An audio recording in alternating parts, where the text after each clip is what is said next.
que esta vez el terror te ha seguido a casa. Esa es la premisa de la que parte la cuarta entrega de Five Nights at Freddy's. Un niño es atormentado durante la noche por un grupo de animatrónicos de apariencia en extremo escalofriante. El pequeño debe sobrevivir al ataque de estas infernales visiones, utilizando una linterna, la cual solo es capaz de ahuyentarlos en algunas ocasiones. El resto del tiempo, la supervivencia dependerá de la habilidad del pequeño para reconocer los peligros que le rodean. Esta es una trama realmente interesante que podría hacer referencia a un caso de poltergeist que se manifiesta en esta casa y mantiene a una familia bajo un asedio constante. Pero si este fuera el caso, ¿dónde está la familia de este pequeño? Podría ser que este niño en realidad no está solo. Tal vez los miembros de su familia se encuentran junto a él en cada una de las noches que se ha visto en la necesidad de enfrentar estas pesadillas. Dentro de las mecánicas del juego, nos vemos en la necesidad de voltear y ver hacia la cama para evitar que las pequeñas contrapartes de Freddy se reúnan. Al prestar atención al entorno, se puede ver en la mesita de noche, al lado de la cama, objetos que hacen referencia al trágico desenlace que debió padecer. Sería el caso de un frasco de pastillas, flores, un soporte con un suero, es decir, cosas que normalmente encuentras en un cuarto de hospital y que nos sugieren que como resultado de la mordida de Fredbear, el niño está en un hospital, en estado de coma. Pero ¿por qué este niño está hospitalizado? ¿Y qué representa esto dentro del juego? Empecemos por el principio. Este pequeño, de ojos inundados en lágrimas, es víctima del constante maltrato psicológico de su hermano mayor. Podemos saber que no se trata de su padre por el atuendo que usa, ya que en uno de los minijuegos posteriores dan a entender que uno de los bravucones es su hermano, y justamente uno de ellos lleva una playera color gris y la máscara de Foxy, parecidos a los que ha usado en los anteriores minijuegos para asustar al pequeño que siempre llora. Este niño parecería sentir un gran terror al momento de estar cerca de los animatrónicos, y eso se puede ver en las escenas dentro del restaurante. El pequeño siempre llora y se esconde bajo las mesas. A veces es abandonado en este lugar, incluso llega a ser encerrado en el área de partes y servicios, situación que, antes que resolver su trauma, incrementan los miedos que ya aquejan a este pobre pequeño. ¿Pero qué razón podría tener este niño para ir tan seguido a este lugar? Seguramente que alguno de sus padres trabaje ahí. Según lo que dejan ver los minijuegos, la casa de este niño podría estar ubicada cerca del restaurante, facilitando el traslado. Si el padre del pequeño le pide que vaya todos los días, o al menos de vez en cuando después de la escuela, podría tener como objetivo mantenerlo vigilado. Pero tal vez no se ha dado cuenta de que el hermano mayor lo atormenta y del trauma que este maltrato ha dejado en el niño. En los dos primeros minijuegos podemos ver lo que parecen peluches de animatrónico en el piso de la habitación del niño, pero tal vez no sean pequeños juguetes, sino trajes de animatrónico. El hermano mayor ha estado usando la cabeza de Foxy para asustar al pequeño, pero es imposible que la cabeza de una persona quepa dentro de la cabeza de un peluche. Y de ser cierto esto, ¿por qué un niño tiene trajes de animatrónico en su habitación? Y lo que parecería ser Mangle en la habitación contigua, pues podría ser que su padre es el dueño de Fredbear Family Diner. Recordemos que hay una teoría que nos dice que el hombre morado, el sujeto del teléfono y el dueño del negocio, o al menos el gerente, son la misma persona. Llegó el día de la fiesta de cumpleaños de este pequeño, y qué mejor modo de celebrarlo que en el lugar más popular entre los niños. Este restaurante le permite convivir con las mascotas animatrónicas mientras juega con sus amigos. Pero a pesar de esto, este sitio no es más que un infierno para la víctima de esta tragedia. En uno de los minijuegos, el pequeño protagonista de esta historia se dice a sí mismo, o tal vez lo escucha del peluche Fredbear: no vayas por allá, recuerda lo que viste. Esto podría hacer referencia a un hecho traumático que le ocasionó ese evidente temor a este lugar. Esto es solo una idea, pero este pequeño podría haber sido testigo de la muerte del primer niño asesinado en Fredbear Family Diner, cuya alma es posible que habite en la marioneta. Esta podría ser la razón de que la niña del minijuego mencione que ellos vuelven a la vida durante la noche, y que si mueres, esconden tu cuerpo y nunca le dicen a nadie.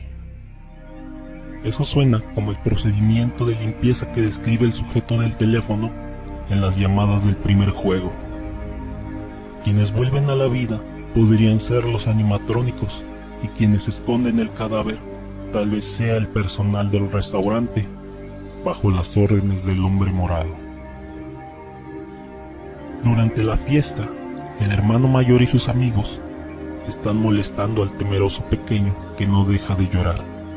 Este grupo de bravucones decide que aún no le han causado suficiente tormento y lo lanzan a las fauces de Fredbear.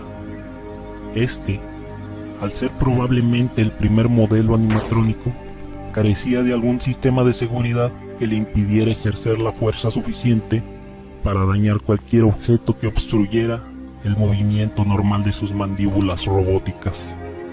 Con el cráneo destrozado, este pequeño termina en coma, perdido en el laberinto de su mente, acechado por inverosímiles versiones de los animatrónicos que llegó a conocer y a considerar sus amigos mientras aún se encontraba en este mundo.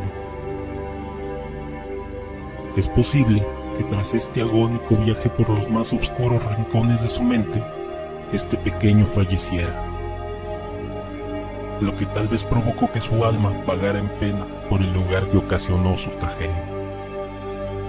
Entre los animatrónicos a los que este pequeño debió sobrevivir se encontraba Nightmare, un personaje similar a Fredbear, solo que con la notoria característica de ser negro, a excepción de su moño y corbata, que son amarillos. Existe una teoría que señala que los modelos Spring son los animatrónicos Shadow y que Spring Freddy es Golden Freddy. Si lo consideramos un poco, tal vez Nightmare sea una representación del odio y resentimiento que sintió este pequeño al momento de morir como resultado de las terribles acciones de su hermano. Es decir, que este animatrónico representa una visión futura de la víctima de la mordida.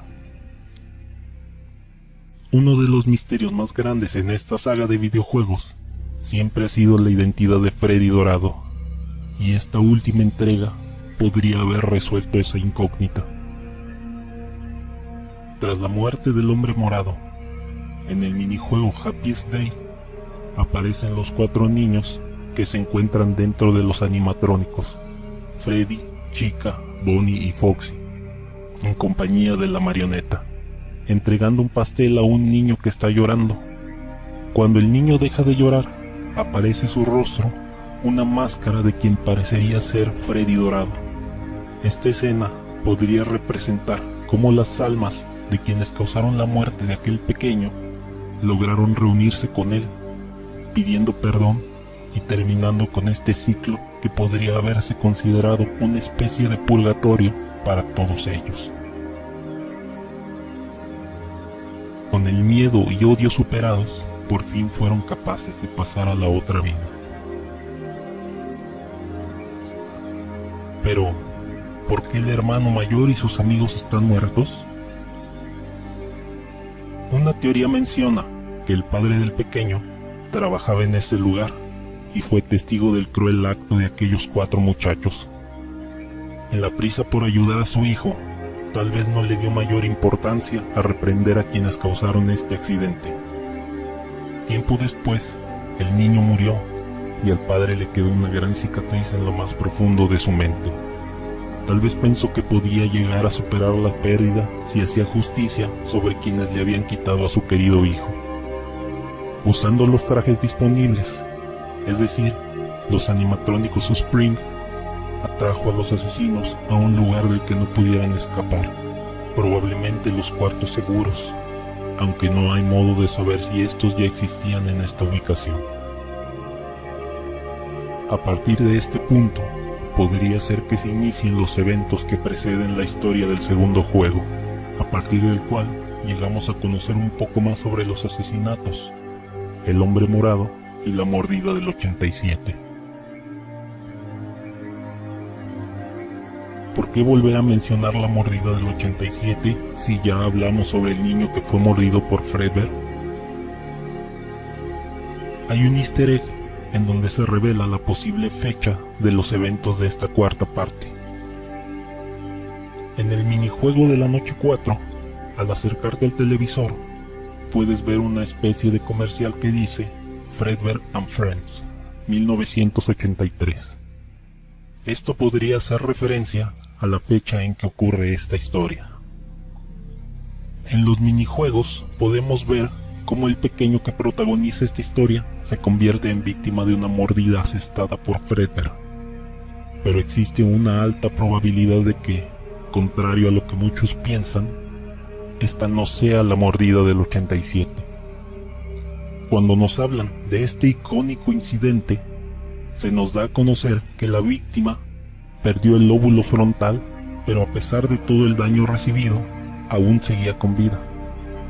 En el minijuego podemos ver cómo la cabeza del niño es completamente introducida dentro de las fauces del animatrónico, lo cual tuvo por desenlace la aparente destrucción del cráneo del niño, lo cual, de ser así, le habría dejado un grave e incluso irreparable daño que lo dejó en coma y tal vez, al final, después de varios intentos por salvarle la vida, falleció tras sobrevivir a las pesadillas que le atormentaban. En los minijuegos podemos ver cómo el peluche de Fredbear le dice al niño que lamenta que esté roto y que lo volverá a poner en una sola pieza. Y a lo largo de esta historia, los niños asesinados han llegado a recibir nueva vida al poseer algún animatrónico. Si Freddy, Foxy, Chica y Bonnie fueron poseídos por los niños asesinados, entonces solo quedarían como opción Fredbear y los modelos Spring.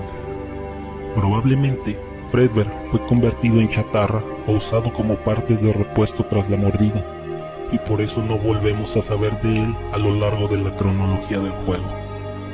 Si a esto le sumamos la teoría que señala a Spring Bonnie como el traje usado para cometer los asesinatos, tendríamos como posible contenedor para el alma del niño a Spring Freddy, quien se cree que es Freddy dorado. Además de lo anterior, hay una teoría que señala que el contenido del cráneo de Nightmare es similar a un cerebro humano incompleto. Tal vez esto haga referencia al daño ocasionado por la mordida de Fredbear. Si nos basamos en las diferencias y teorías que acabamos de escuchar, podemos llegar a la conclusión de que la mordida de Fredbear y la mordida del 87 son eventos distintos. Pero esto es solo una teoría. ¿Tú qué piensas?